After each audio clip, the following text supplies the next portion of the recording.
Hey everyone, and welcome to the Atomic Cinema Experiment. I am Peter, and I'm joined, as always, by Tara. Greetings, citizens. This is a science fiction movie podcast. Every episode we get together, we talk about a sci-fi movie that we watched.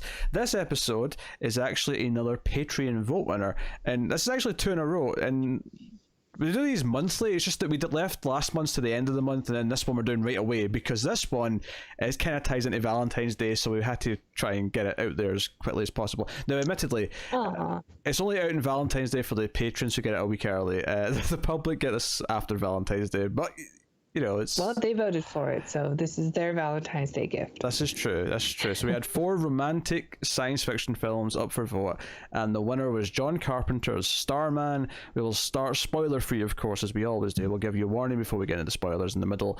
But yeah, we'll take it from there. So you hadn't seen this before, right? Nope. This was the first time watched. Yeah, I'd seen this once before, a number of years ago. This is about an alien who not even crash lands, just lands. It lands because Voyager 2 basically sent an invitation and lands on Earth. Becomes essentially takes on a humanoid form based on this dead husband in the house that he kind of lands near, who happens to be, he passed away like a year ago. So Karen Allen, or Margot Kidder if you're asking Tara, basically they're the same person. That was the first thing I thought. See when you walked, she appeared. I was like, oh, it's Margot Kidder. Is that Margot Kidder? Which, of course, I never actually thought. I was just thinking that because Tara, for some reason, can't tell them apart. Yeah, they're close.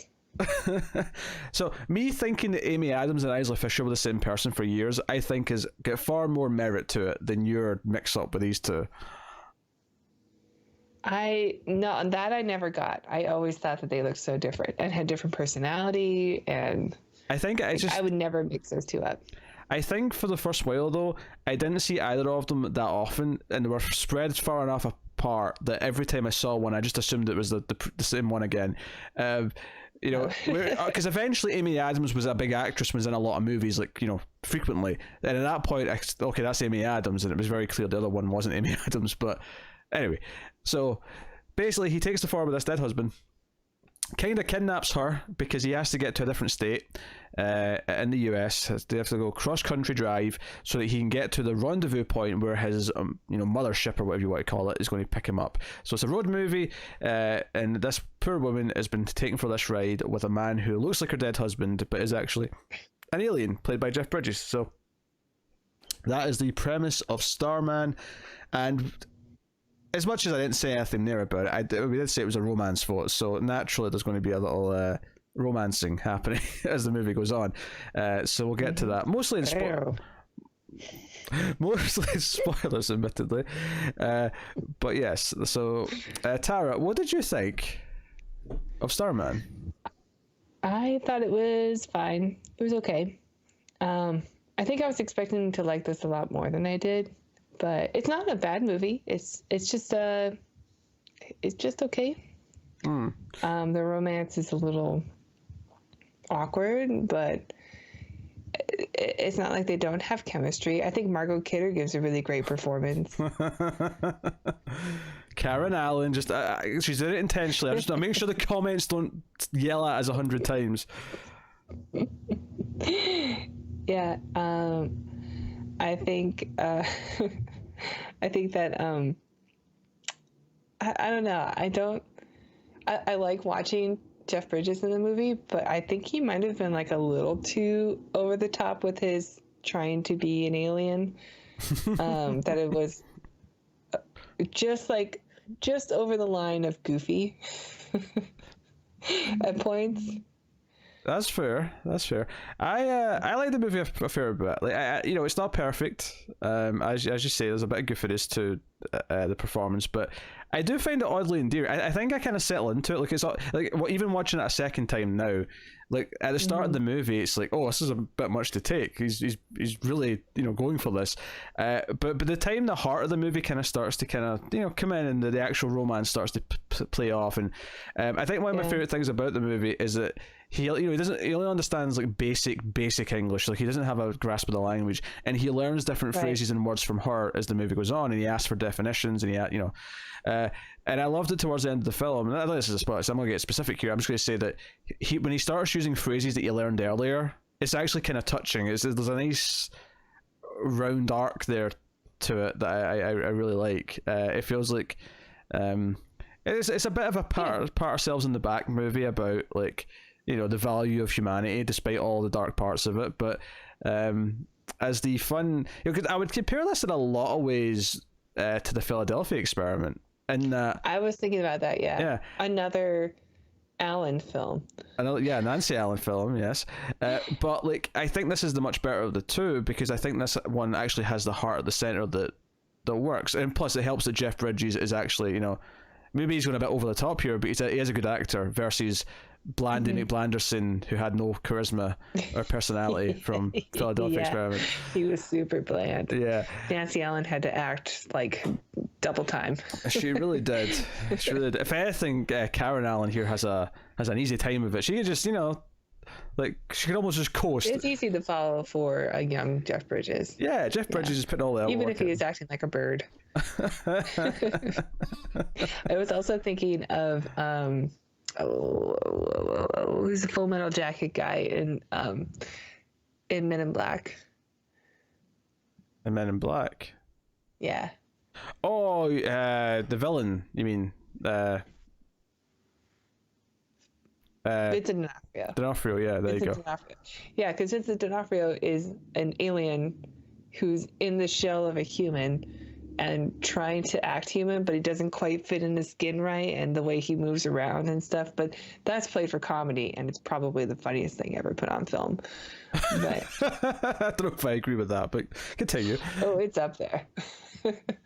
All those scenes of Vincent D'Onofrio trying to be a human, like in a van, and like punching the steering wheel on accident because it can't get his movement right. Oh my god, it's so funny. We should have watched that instead. We've done Men in Black already. Oh yeah. It's not even been a full year yet, woman. You're already forgetting the movies we've done. Well, in any case, I think I was sort of reminded of that while watching Jeff Bridges trying to play a human, and it was I don't know, maybe that part also made it seem a bit goofier because we'd watched that one already. Maybe I don't know. He's more likable because, I mean, in Men in Black, it's meant to be kind of it's meant to be disgusting funny, right? Whereas here it's more kind of charming funny. Where, you know, like at first he's okay, maybe he's sinister. He has these like balls, these metal balls. Don't take this out of context, people. He has these metal balls that have like alien powers. He doesn't like literally go through puberty and drop his balls though. It does drop his balls, yes, at the start of the movie. That's true. But you know, so it's like, oh, he could be quite sinister potentially.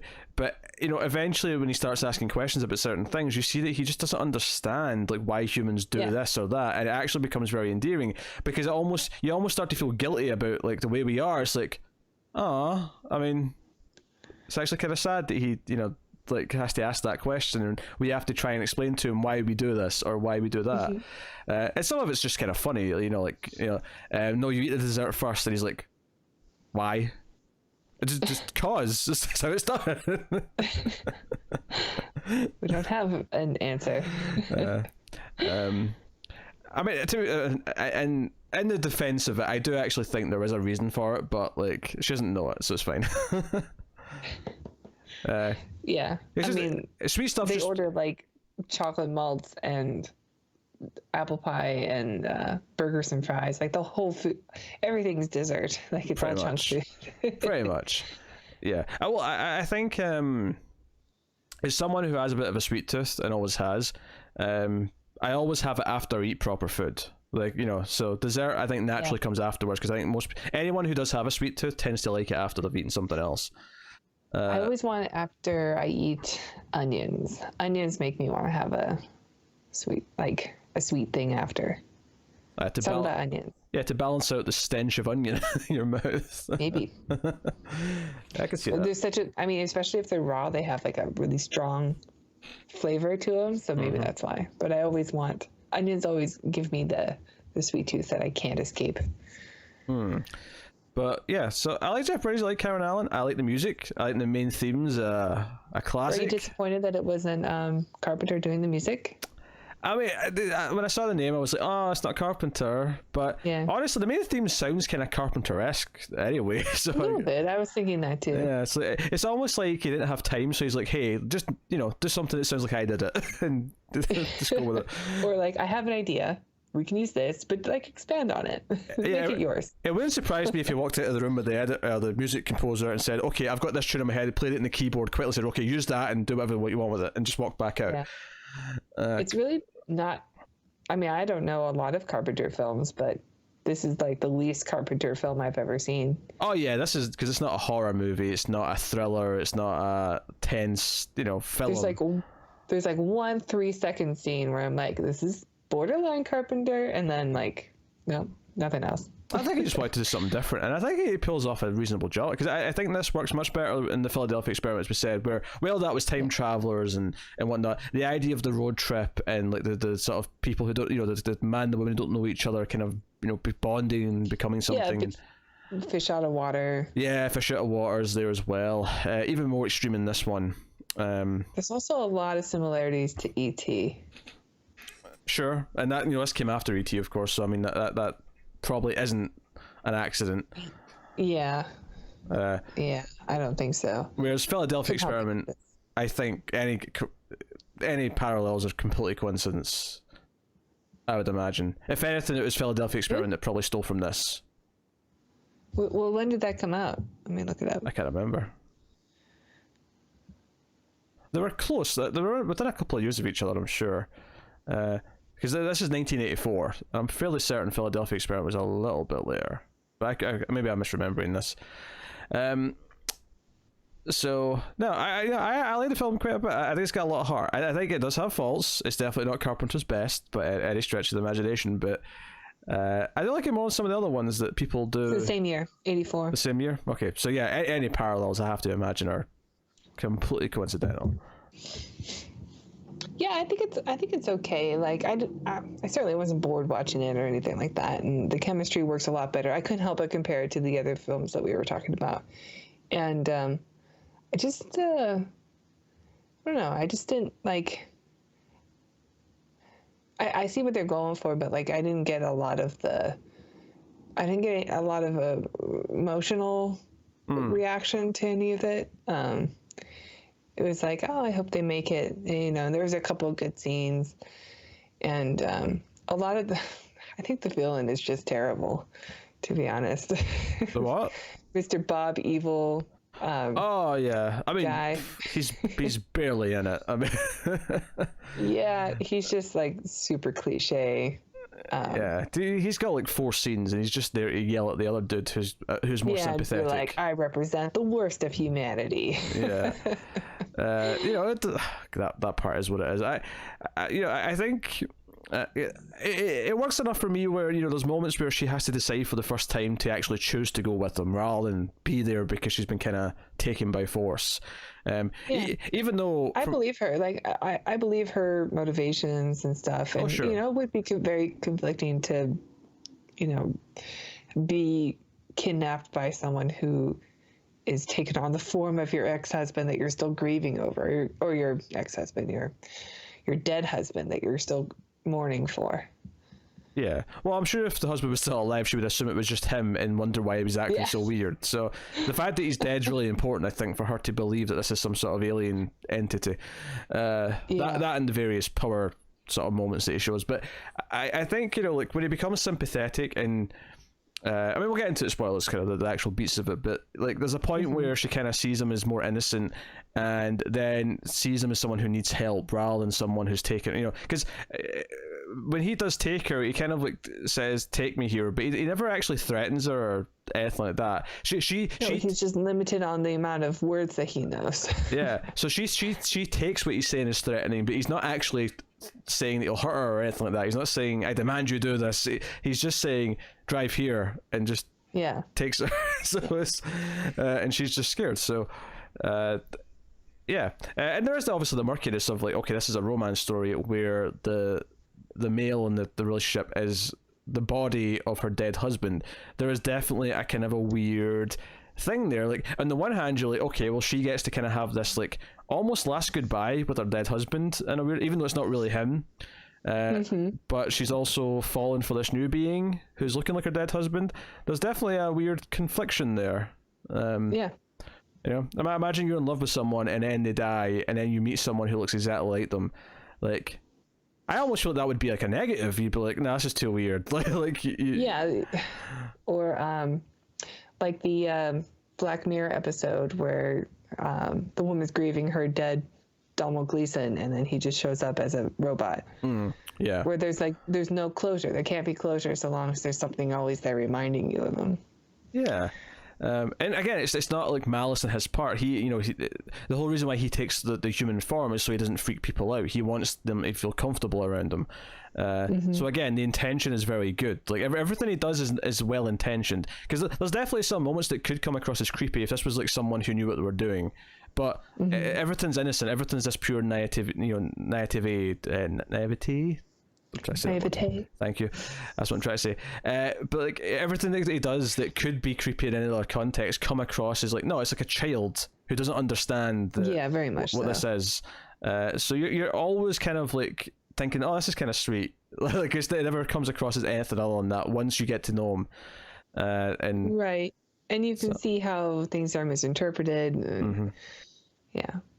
It never comes off as malicious or like you're in fear of her safety or anything like that. Yeah, if anything, well, that's one moment. There is a moment with a gun where you're just like, well, maybe he just doesn't know. Yeah, I mean, I think we get there, or at least we suspect that he's completely safe before she does. And there's like a fun element to like watching her freak out, thinking that she's in this much danger, but we know she's not. And she's doing all these things to try and like tell people she's been kidnapped, and like it's all kind of futile because we know it's not a big deal. And of course eventually that comes around and bites her because people are police are looking for them and stuff, and the great chase kind of ensues. So I mean that's basically Starman in terms of the spoiler free stuff. So I guess we'll give the spoiler warning, but before we go into spoilers, I will thank our Patreon producers for the month. So thank you to David Short, Alison M. Fordyce, Cindy Palacios, and Tyler Hess for being our Patreon producers. That means they are patrons at the $20 tier and up, but they don't have to support us at that tier, do they, Tara? No, you if you like what we do and you want to support us and support the channel and get bonus content, you can check out our Patreon page at patreon.com/MildFizzTV, and donating as little as $1 per month will get you bonus episodes of the Ace. You can get bonus episodes of various B movies and some theatrical release movies. So yeah, check it out. So what did you feel about the effects? Because the movie starts off with this like sort of POV shot of like, well actually that's a lie. It starts off with like an explanation of Voyager 2 leaving Earth and getting into the solar system and beyond. If anything, the fact that I know Voyager 2 only just left our solar system recently almost kind of like makes this movie feel a little bit silly. I kept thinking, so is it Neptune or yeah that it's going into? I guess that wouldn't make sense. So I guess you'd argue the ship was just passing by and like picked up the signal and went to the satellite, or maybe a wormhole. Maybe a wormhole. There you go. That's something it could be. But it's what's funny is all I could think during this, and you'll like this part, is all I was thinking like, okay, so this is before it comes back as V'ger. This is like I was thinking about that too. This is a prequel to Star Trek: The Motion Picture, before it becomes sentient. Exciting stuff. But so we get this POV shot after like the crash landing, as it were, of the ship, and it's like we're almost inside one of those balls as it's like flying around, and it's looking at the home movies of the dead husband, and it's looking at the various things, and it sees a photo of him, and I actually kind of giggled, and not in a bad way, just in like sort of fun, like, oh, this is kind of old school, like the little hologram of like Jeff Bridges' head that comes up out the page as it's sort of like analysing what it looks like, and then it finds like that creepy thing that some people do where they've got like hair from their children clipped in a photo book, which is just creepy. Keeping hair is weird. Don't do it. And especially don't keep your son's foreskin if you got him circumcised. That's just people do that. That was it. I think it was in the second Meet the Parents movie, and I don't know if I assumed it was based on something, but that can't be real. It's disgusting if it is. Don't do it. There are women who like eat their placenta after the child has been born. And it's loaded with nutrients, and they'll like freeze dry it and like just take it in capsule form, or like people will stew it up.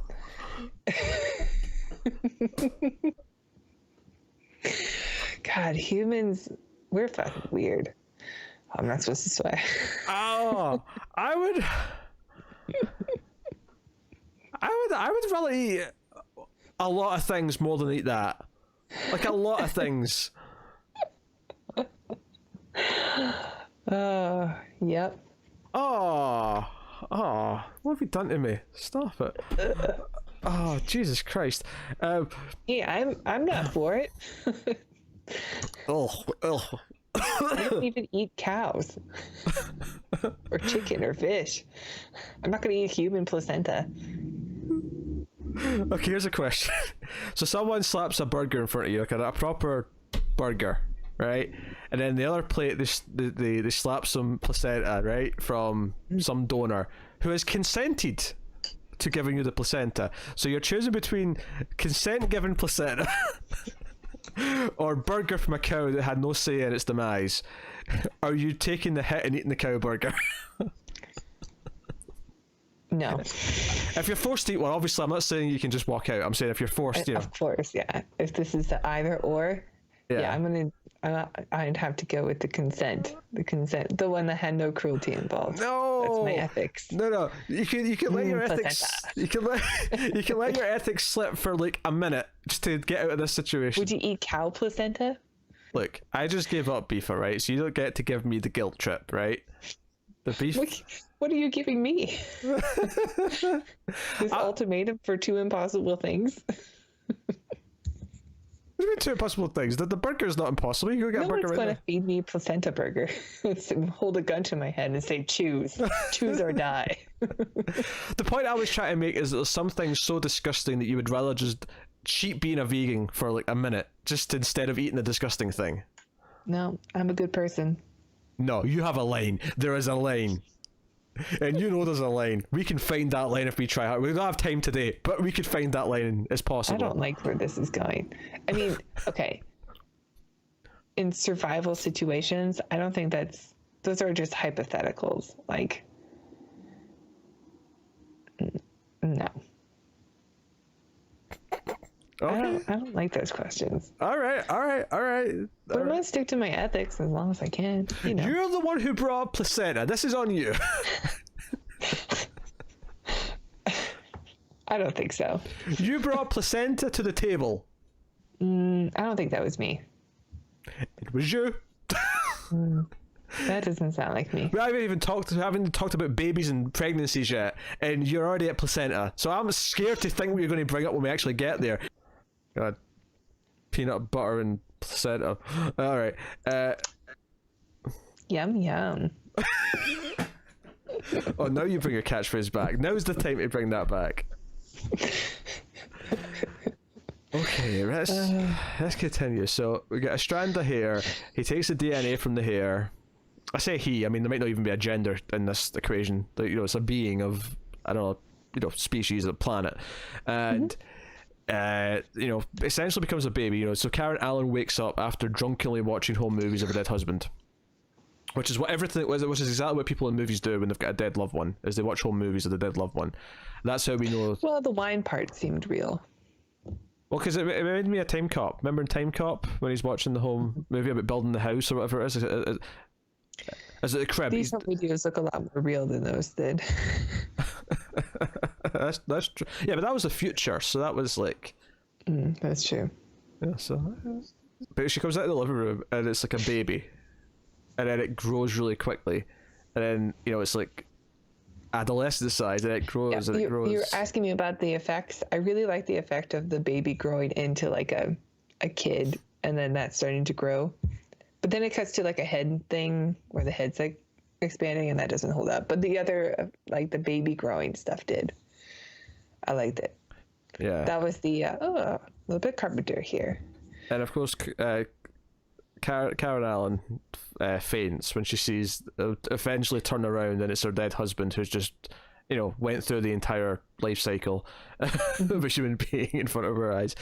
And what I love is she wakes up later and thinks that she's just, oh, she had a weird dream. Why wouldn't she think that? That's a pretty bizarre thing to see. Sitting in the corner of her living room on the floor. Like, oh, I must have had an intense dream that caused me to sleepwalk and fall asleep again over here.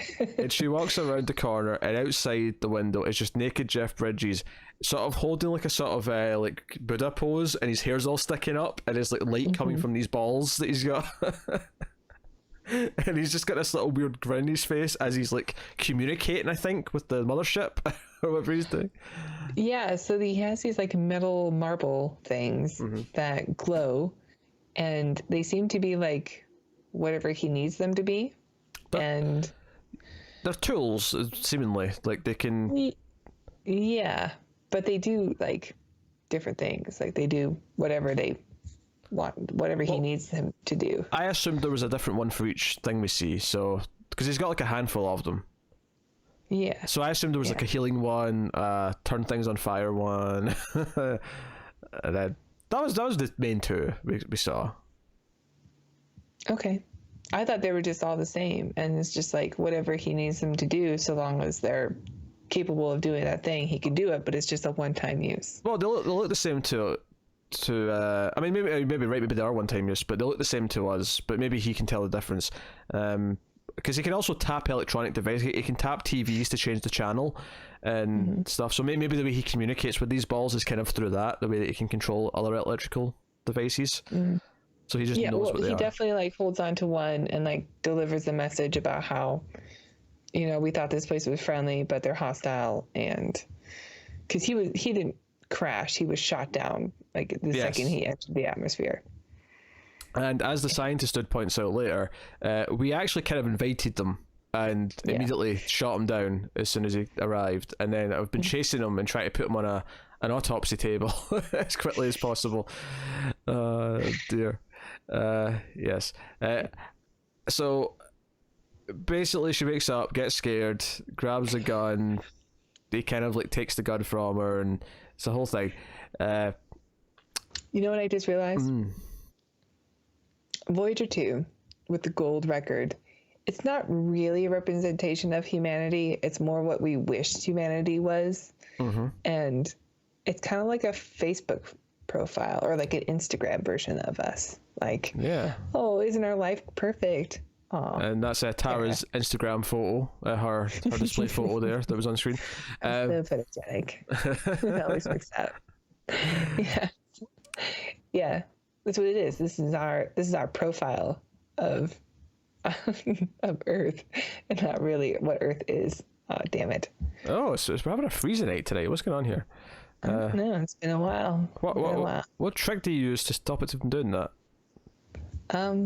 Is it not working today? I'm doing it now. We'll see.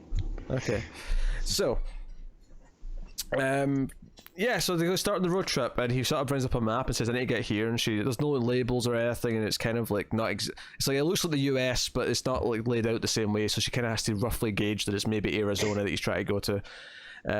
So it starts, pardon me, it starts this trip, and very quickly the army show up and the scientists and like, hey, this thing's hollow, it's a ship, oh, something's going on, let's flag any weird circumstances that pop up. And it's from here, we really get to the meat of the movie, which is Jeff Bridges kind of learning things about humanity and learning to understand certain things. And sometimes it was to some really funny moments. There's a great bit later on where he's driving because he's like, he's claimed that he's observed her do it, so he knows how to do it now. And he speeds up at a yellow light, even though this giant truck filled with like hay is coming towards the intersection. And he just misses it just barely. And she's like, what the hell are you doing? I thought you said you could do this. You watched me do it. And he's like, yes, I did watch you do it. Green means go, red means stop, yellow means go faster. And that was a funny line because it was more of a critique of her driving that he's picked up this really bad habit. You can tell she's kind of like, she's not embarrassed, but she's like, oh, you weren't supposed to pick that part up. It's almost, he's an alien from another world who's just learned to drive, and he's already criticizing my driving. So so there's those five bits, and I have to assume that you loved the deer scene. Of course. Because Tara's vegan heart, I'm sure, was spoken to. Now, admittedly, it's kind of ruined by the fact that they go into the restaurant and get like eggs and cheeseburgers and milkshakes. I didn't think about that. Yeah. I noticed. And cream on apple pie or whatever it was. I did like the idea of him eating for the first time though, and just kind of being like, huh? Because he's never eaten before, and it's like this new sensation for him. He's like, this is something. What is this? Explain. Yeah, when he eats a Dutch apple pie and like kind of just freezes in his O face. Yeah. But actually, they come across this deer that's like, it's a dead deer. It's strapped to the back of this guy's truck. This hunter's brought it in, and he's confused. He's like, why is it not moving? And the guy gives him some cheek and sort of makes fun of him for not understanding, thinking he's foreign. And he's not really happy about the fact that the deer's not well, and it's later on, and this is a big pivotal moment in the movie, because this is the scene where Karen Allen, at this point, she's kind of come to accept that he's non-malicious, and she's kind of come to sympathize with him, but she's still going to make a run for it. She's still going to she's going to make sure that he has a car and a map, and sort of let him go on the trip on his own, like actually give him her car so he can go, but she's still going to run for the bus and leave because she thinks it's maybe not too dangerous for her or whatever. And yeah, but she has some sympathy for his plight to get home. But she makes this big choice in this scene, because he goes out and heals the deer, and she goes out and catches him, and it actually fixes the deer, and the deer's okay, and it runs off into the forest. And the guy comes up and he wants to pick a fight, and his buddies grab him and they all start beating him up. And she pulls out a gun, which is also a plot point, because we find out that she doesn't like guns. She doesn't like using guns, and so the fact that she does this for him to save him is kind of a big deal for her character. And then like the waitress who she was going to like have pass on the stuff to him so he could go on his own says, "Do you want me to hold that bus for you?" And she says, "No, it's okay," and takes her stuff back. She makes a conscious choice, and I think that's one of the big moments of the movie about halfway through, where like this is the sort of moment this movie has to kind of like almost rest itself on, is, do I buy, when she makes that choice, do I buy that she's making the choice to stay with him, and do I care that she's made that choice? And I think I do. And I think I do too. Yeah, I think I care that she's made that choice, and you feel like, okay, she's with him fully now, and they can go. But obviously there's moments before that, because when she first tries to run, and this guy like tries to come up to them with a crowbar, he just like melts the crowbar and like sets something on fire, and they run off. And does he use one of the balls? He uses one of the balls, yeah. Oh, he does, okay. Yeah, I think he holds one up, and yeah, it burns out of his hand. Which is what gets the authorities on their path, because that's kind of weird. Because there's a guy from SETI who is on his tail, and he asks like just to listen to a police scanner, so that anything that comes up as bizarre or weird or out of the ordinary that he'd be informed of, because that's what he's looking for. Yeah, and she she pulls some more subtle tactics rather than yelling "kidnap, kidnap" when they go to the gas station, and she puts a note up in the bathroom saying "kidnapped," I'm in this car going this way, please call for help, kind of thing. And there's some fish out of water humor here, where he like tries to go in the women's bathroom and she has to explain to him, no, I go in here, you go in that one.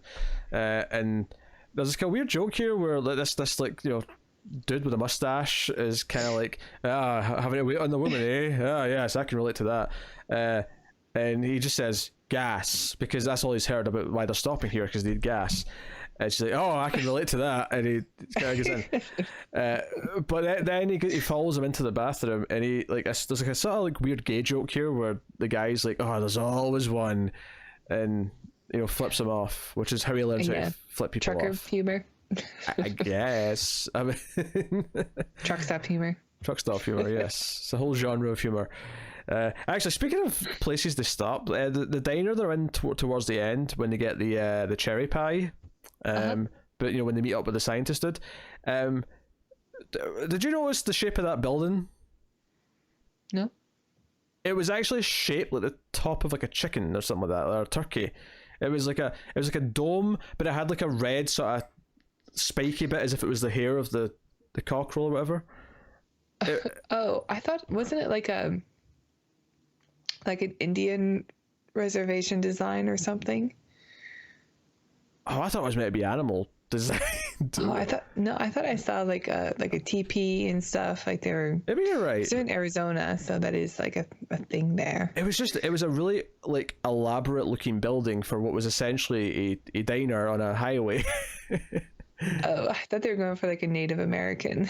Maybe it was. Maybe it wasn't. I just didn't recognize it. But because it was white and red, it looked like they were going for some sort of animal theme. Maybe I didn't notice it. No, I did think it was odd that they would stop for pie when they were so close, but yeah, because they've got a time limit. They had like 3 days to get to this location because this is where the ship's coming to pick him up, and if he doesn't make it, he'll die. They do establish when they get into that diner, though. They're like, "How far are we from this crater?" And they're like, "Oh, it's like 6 minutes." Like, okay, we have time for pie. Yeah, he wants to have one last pie before he goes. Before you go. Yeah. So anyway, so we have these beats that play out, and then eventually she sticks with him. But there's that moment in the car where he kind of holds the gun at her, and she's like, "Look, if you want to kill me, just kill me, because I don't want to be scared all the time." And he sort of, he holds up the gun as if, maybe he is going to shoot her. And yeah, there is a moment there. I mean, you don't really think he's going to blow her brains out, but there is a moment where you're just like, well, maybe he doesn't know what she's asking. Like, he's taking this literal. Because it's after he's asked what the definition of kidnapped is, because he pulls out the note and he says, "What is kidnapped?" He doesn't understand it. And he empties the gun and says he means her no harm. And that obviously puts her at rest for, a little bit more than she was. But it comes, and that's actually, I think, the first time where the main theme kind of kicks in. It's the moment he lets the clip fall out. And it's kind of like, okay, so this is the start of kind of the forming of the trust, I suppose, if you will. The first spark of it.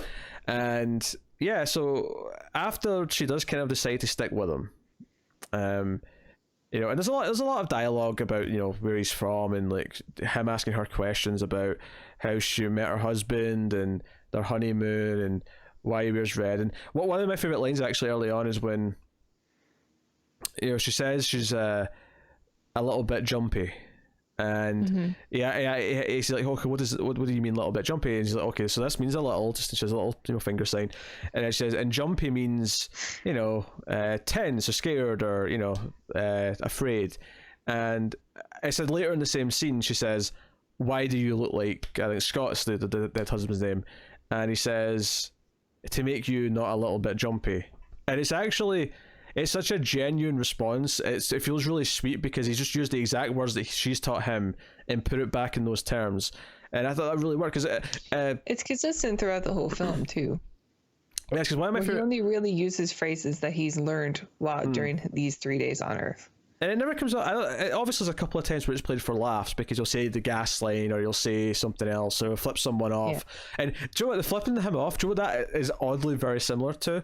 The Mr. Bean movie, of all things, because Mr. Bean in that movie learns to flip people off, and he thinks it's like a nice thing. So there's a scene at the end where he's just going like this to everyone, thinking it's like a greeting, because Mr. Bean's a silly character, and just what he is. That movie's underrated. Obviously, I mean, I'm not going to stick up Fred the later movies, but that first movie where he's at the art gallery with the dude from Ghostbusters 2, that movie's underrated. So but one of my favorite ones actually is that I think it's when they're at the first diner and he asks what beautiful means, and also what love means at one point, and she explains that it's us. When you care about someone more than yourself, and when they die, I liked her performance, just really selling how hard it was for her to be in this situation. Yeah, but she's always like so glass-eyed, like she's about to cry, or she's like right on the brink of it, and like I don't know, I really like want her for performance also, that she was really emotional in scenes where she was trying to portray it. The direction's solid, and obviously John Carpenter, probably guided their performances a lot, and I trust him as a filmmaker, because why wouldn't I? Because he's made a lot of great movies. Obviously he went downhill after this sometime later, but that that hadn't happened yet. So yeah, I mean, I think for the most part the direction's pretty good. The movie is always entertaining. I do think the villain is just dumb. He's not a good villain. He's there because he's the villain. He's not really a full character of himself. But what I was going to say, it's a very unusual John Carpenter movie. Oh yeah, what I was going to say though is that the movie, like, if these two performances don't work, if the entire movie falls apart and none of it works. Like, you have to buy their bonding, you have to buy her I do. like, I find their turmoil. bonding. I don't love Jeff Bridges in it though. I don't know. Like I say, I think he grows on me as the movie goes on. I think I'm a bit weirded by him at first, but as the movie goes on, I get used to the way he talks, and I'm kind of into it. And his bird movements. Yeah. It's okay. Like, it's okay. I think if you had a different performance, like, or a different actor who's just a bit less, toned it down a little bit more, I might have liked it.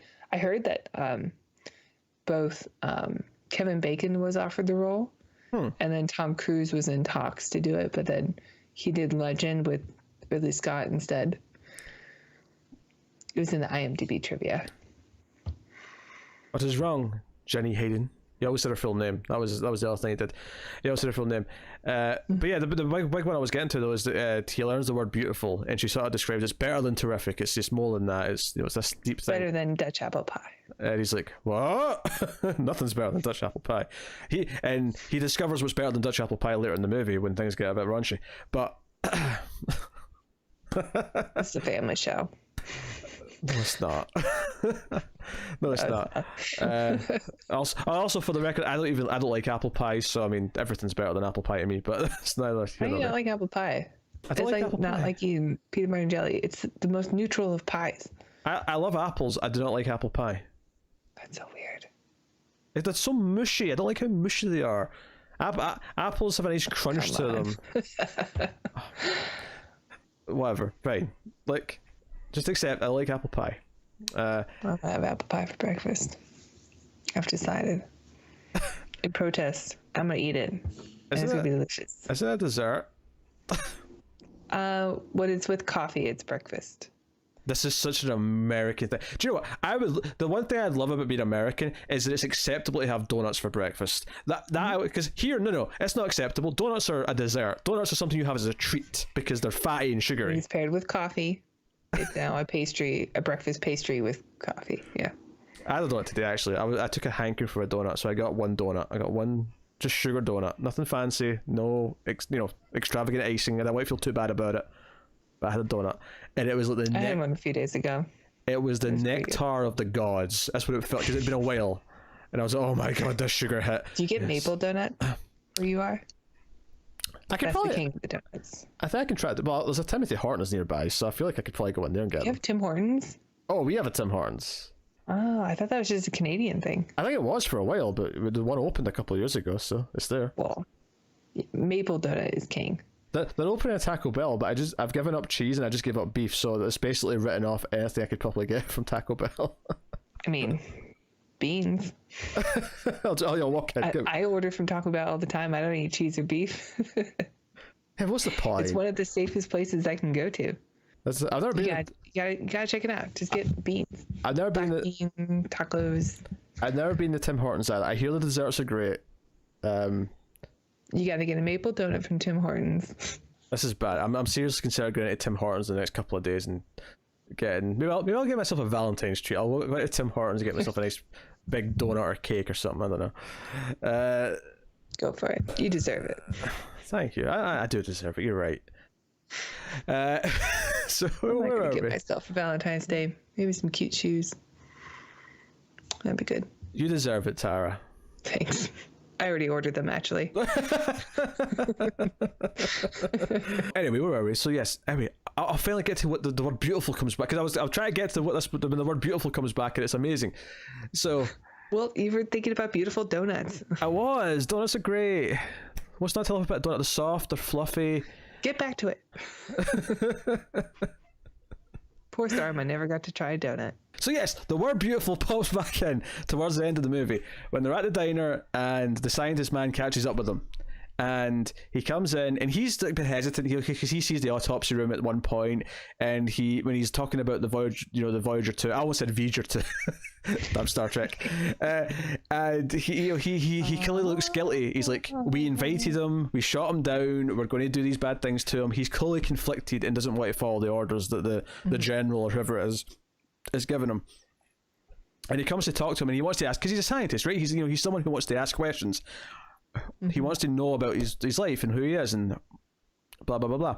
And he sits down, and at this point Jeff Bridges is starting to get kind of weak. You know, he's starting to kind of die. He's like, we were getting to that exploration, and you get the impression that this body they made for himself was, you know, had a limit, right?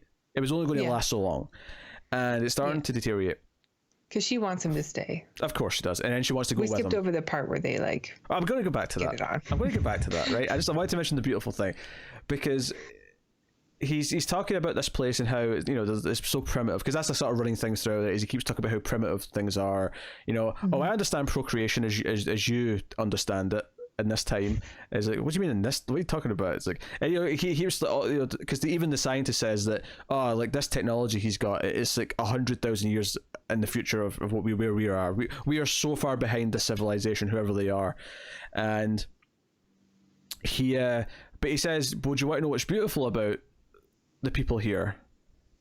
And I really like this, because obviously I like the thing that he says, but I like that he used that word, because again, it was one, this was one that really hit me. Well, he also says, do you want to know what's beautiful about you? And it's almost like a personal thing for him. Yeah. Just because of the way it's phrased. But he knows what he means. He's talking about mankind, but like there's something like really, I don't know, when someone says that to you, like it's hard not to take it personal. So, and he says, you're at your best whenever things are worst, right? Or something to that effect, right? The best in humanity comes out when things are at their worst. And is this kind of, you know, and it's almost like a sad statement in a way, because like we always get into ourselves into jams. But yeah, we can figure things out at the brink of danger, but we're terrible for actually predicting the danger in advance. And Tara's making a face because that can relate to so many things. But you know, like, I'm still waiting for us to be our best. But you know, it's a nice sentiment. It's an original idea for the alien to sort of have that opinion of, you know, of Earthlings, and you know, it's just the sort of thing that Superman kind of like will make a speech about every once in a while, because that's what he does. Sure. Also an alien. Also an alien. Very true. Sci-fi movie. Technically, I guess. What was funny, actually, see when Guardians of the Galaxy came out, and I really liked that movie, and the second one was coming, I remember joking they don't have to make a movie about his dad, because Starman's clearly the prequel to Guardians of the Galaxy. Yeah, I was thinking if I would want to see the sequel to this after they set it up, and then I went, wait, it's just Guardians, isn't it? Yeah, Peter Quill as the baby. Done. The timeline probably even works out. I bet Chris Pratt's probably around this year, around 84. Yeah, mid-80s seems about right.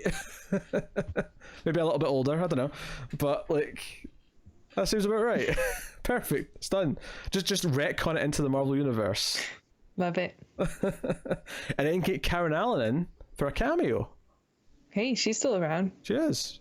She could have played that the dying mother at the start of the first movie. Not Margot Kidder though. Not Margot Kidder. Unfortunately, she passed away. And as we know, Tara gets them confused. Is it easier now that one's dead? I suppose. That was good. If Karen Allen shows up, you're going to be worried. Like, oh, I wonder which one this is. I still thought it was Margot Kidder in the Crystal Skull. Well, to be fair, she was still alive then. Yeah. Yeah. She didn't die till later, but yeah. So, and if anyone's confused what we're getting at, basically, we found out, it was revealed in an episode sometime relatively recently that Tara thought that Margot Kidder was in Raiders of the Lost Ark, and I thought that her entire life. The countdown for the top films from the patrons. Yes. Or fans. Yeah, the community countdown. Films. Yeah. And Raiders was in there, and I said Margot Kidder. And you told me that there were two different actresses, and it blew my mind. We'll have to do another one of those soon, because that was a fun time. You just love a good countdown. I do love a good countdown.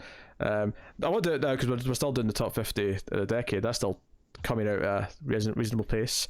So, in fact, me and Connor just literally recorded our own top 10s of that countdown today. So all of it's recorded. So anyway, yes. So we have to talk about them bumping the nasties.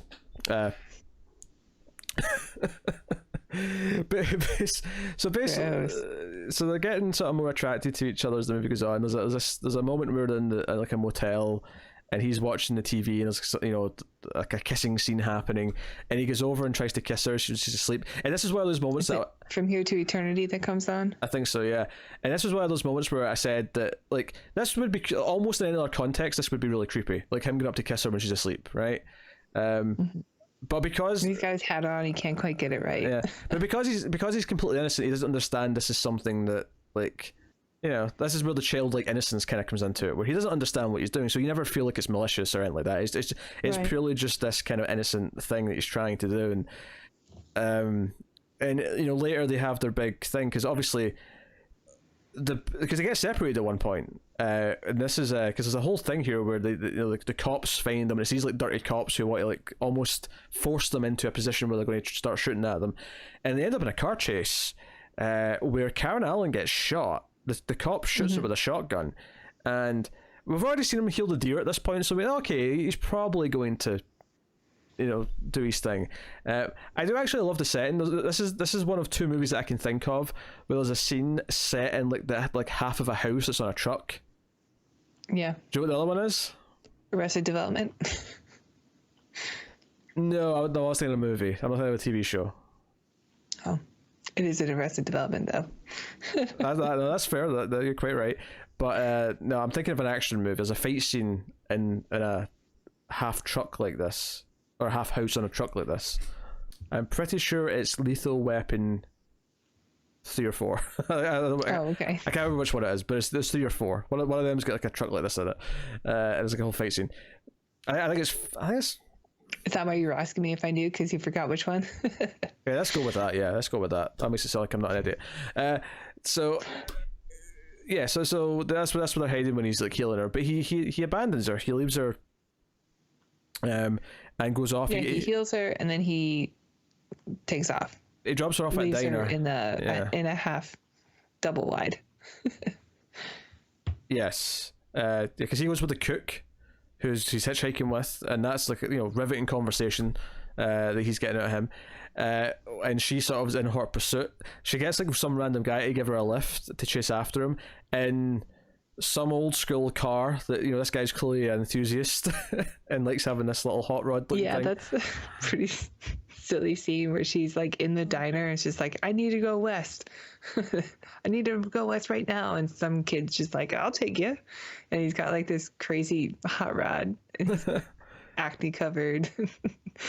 I mean, I guess if a beautiful woman says, I'll jump in your car, whoever is going to go, maybe that's realistic, but it seemed a bit of a jump. I actually think it's more innocent than that. I don't think he's hoping to get laid or anything. I think he just really loves that car, and he's like, hey, I get to show someone my car. You need a ride? Check this ride out. He just wants an excuse to show someone his car. He's like, yes, I get to use it. I get to push, you know, pedal to the metal today, you know?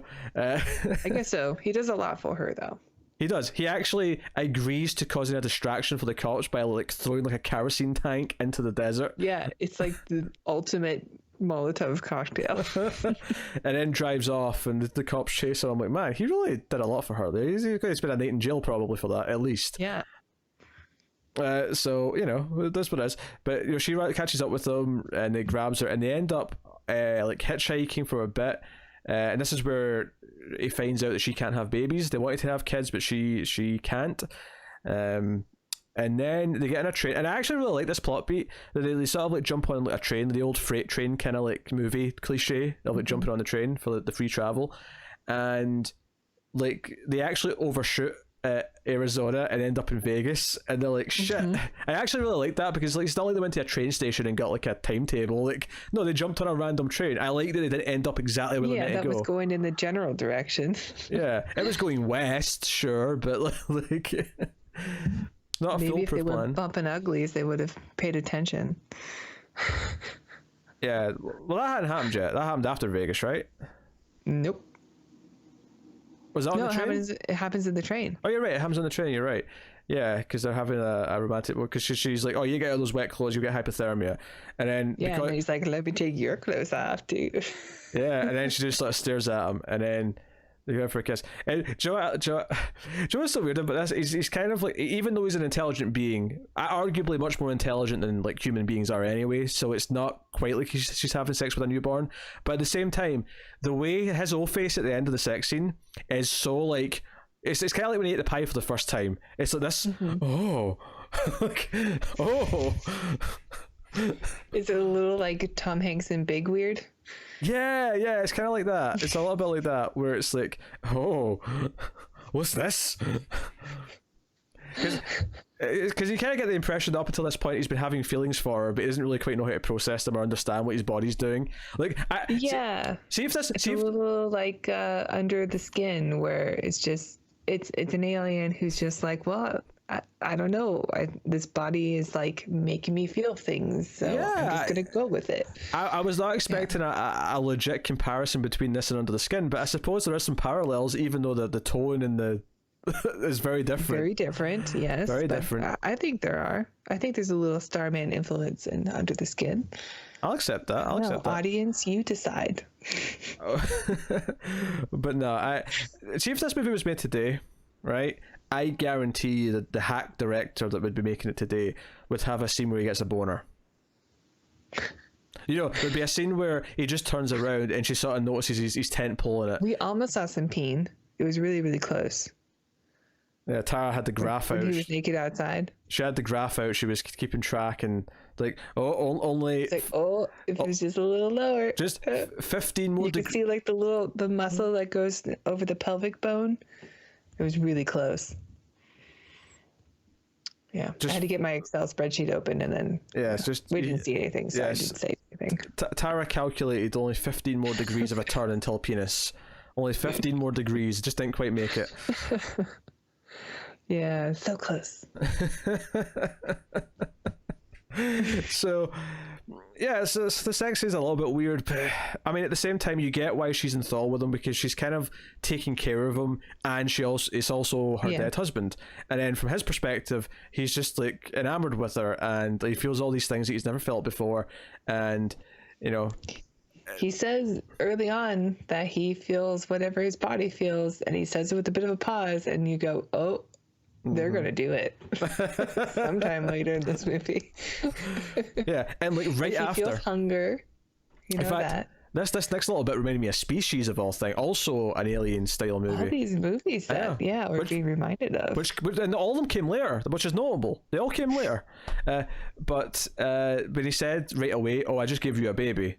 That, if you remember in Species, after she finally has sex, she immediately says, "Oh, I'm pregnant," and he's like, "Okay, you don't know that yet." It's a bit early to make that call, but it was kind of the same thing. And I guess it kind of makes sense, because when he healed her from the gunshot, I guess you could argue he also healed everything. Like whatever, you know, biologically was not letting her conceive, he also fixed that.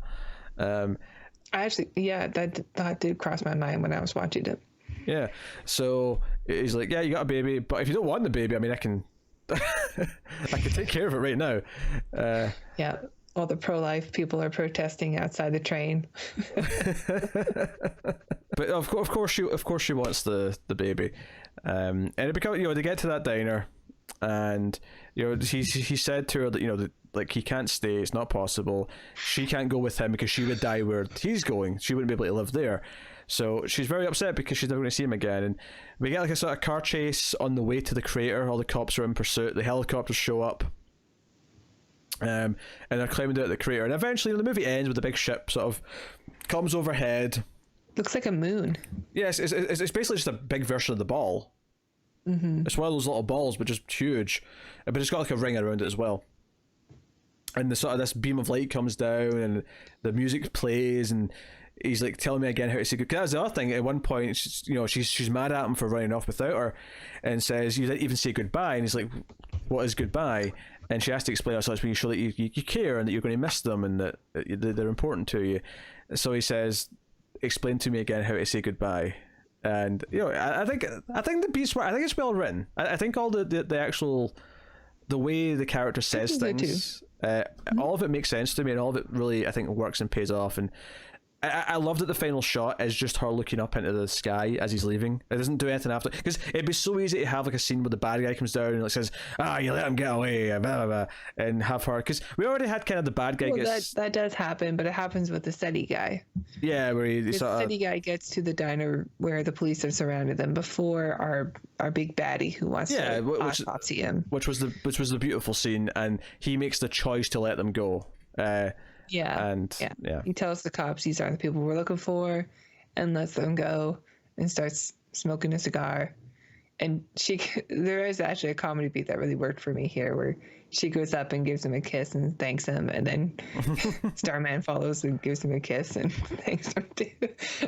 Yeah, and the cop in the background's just like, I did think. Do you think it was weird she kissed him on the lips though? I get this for the joke, so that he'll do it, because it wouldn't be as weird if he kissed him on the cheek, right? It wouldn't be as funny. For the joke to be funny, it has to be on the lips. But like, it felt a bit. They all play it straight. Yeah, it felt weird to me. No, courtesy kisses are a thing. On the lips, though, maybe it's just something I've not seen that much of. The lips was a bit more personal to me, like. Oh, very much, yeah. Well, she's very grateful. Oh, well, Starman's leaving. Maybe he's single. Maybe she can go and chat up Scientist Man.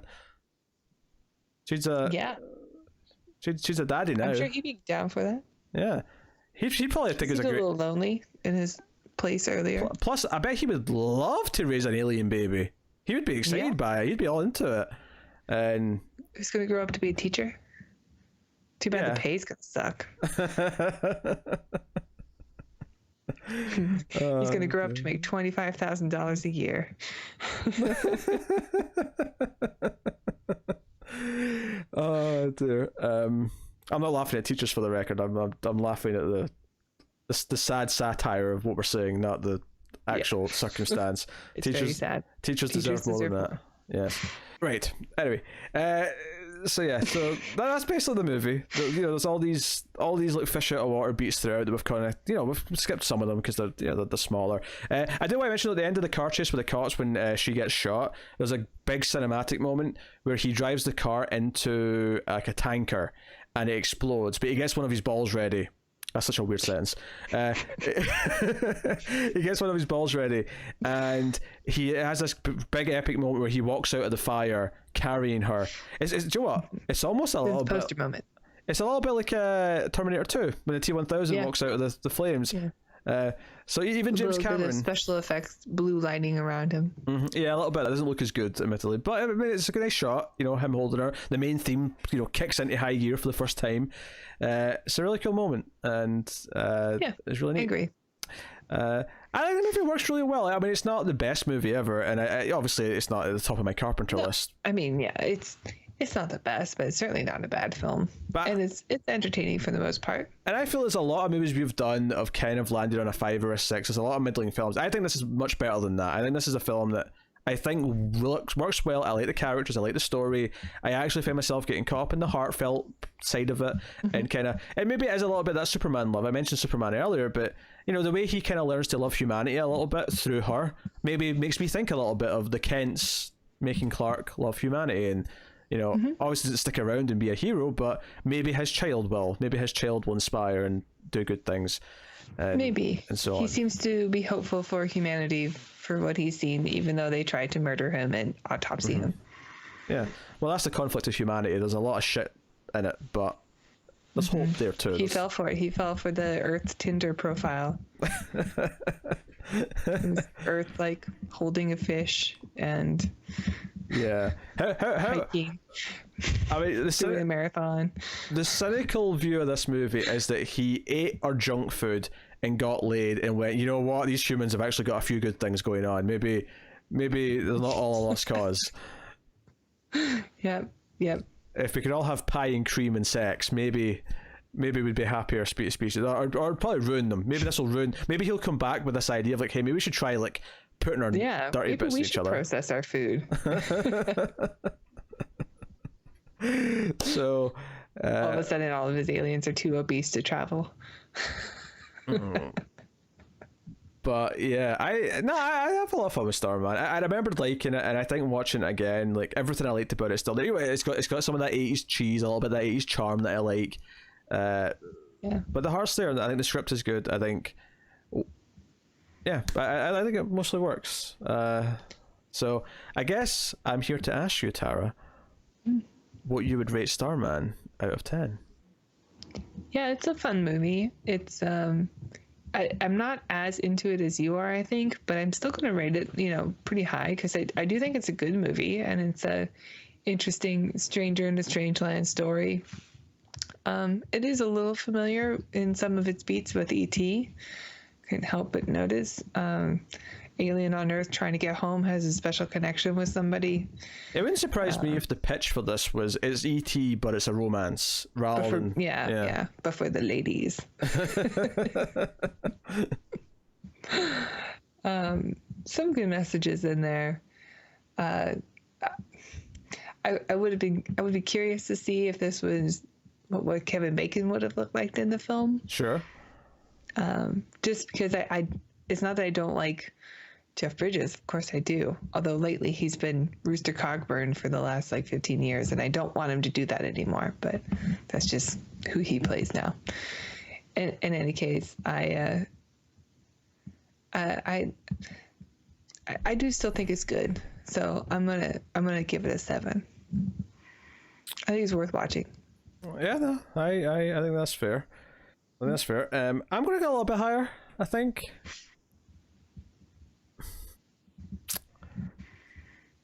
I'm gonna go with the 8. I'm gonna stretch it to the 8. I think there's enough heartfelt sort of hope in this movie that really appeals to me. It's kind of there's a lack of cynicism that is sorely missed now. It's kind of, I brought up Superman. It's kind of the reason why we can't have a good Superman movie now is because Hollywood just doesn't know how to do this anymore. For some reason, everything has to have a gritty edge to it. It's funny talking about Under the Skin. I actually think it makes an interesting companion piece to that movie because this is the hopeful sort of cheesy one, and then Under the Skin is this depressing, cynical, morbid one, and I think there's a nice parallel there. Maybe watch Under the Skin first, then this one second, so you're not ending on depression. But hey, we both got Under the Skin in the Starman review. We did, yeah. So that's really cool. But yeah, there you go. That's Starman. I'll tell you what's coming next time. We are going to be doing the 1950s original version of The Blob. Dun, dun, dun. I know, that's fun. Wow. Yeah. We've got the next few planned out. We've got some stuff coming that's really cool. Some stuff that I've not seen as well. I've seen The Blob, but there's some other stuff coming after that. I've seen The Blob also. Which is really cool. So we are going to knock out The Blob next, and we'll get to some other stuff soon. So yes, of course, let us know what you think of Starman in the comments below. Like and subscribe, all that stuff. Get us on the Twitters at the Ace Podcast. You can, of course, support us by rating the podcast on Apple Podcasts. Give us 5 stars and a review. It helps us out a lot if you do that because more people find us that way, as does commenting and liking on YouTube and all that stuff. Tara, we mentioned it earlier, but just remind everyone once again how they can support us on Patreon. Check out our Patreon page at patreon.com/MalfuzzTV, and donating as little as $1 per month will get you a bunch of bonus features, including some, I don't want to say outtakes, but some things that don't make the cut. Yeah. For example, there might be a 1-minute clip from this episode of Tara solving a Rubik's Cube. Will I do it? Well, I don't know. That's short enough that I might just sort of play that with no sound kind of underneath us at the end of this one, just as a little fun. And speed it up. I'll speed it up to 3 times speed, so you're just sort of going do. So I look really good doing it. Yeah. But I hadn't done it in a long time, so I was surprised. Yeah. So yeah. Also, would you like to promote any other show that we do? Well, I know when this is coming out, so you can check out our countdown videos for the best of the decade. All of us at Malfuzz made our list of the top 50 films, and it's an epic 10-part miniseries from Malfuzz TV. So check it out. Yep. Time of recording, there's 6 parts up. 7 should be out soon. So look forward to that. But yeah, that is us. That has been the Atomic Cinema Express. we are getting close to the 1 year anniversary of this show. Actually, we're getting there, and we do have a couple of special things planned for April, which is our anniversary month, and we're going to have some fun stuff there. Lots of extra episodes. There'll be a countdown episode of time travel movies, because we've been kind of like working through a lot of them this past year to sort of, you know, make sure we know a lot of them, make sure we've seen a bunch of them, so we can really make it. We are now experts at time travel. Yes. Films. Look forward to that. But that is. Yeah, Atomic Cinema Experiment. Yeah, Atomic Cinema Experiment, if I can say the name of the show, goddammit. But that is us. So thank you once again for watching or listening. We always appreciate it. Keep watching Sci-Fi Guys, and computer, add salsa. Oh. That was bad. That was a bad one.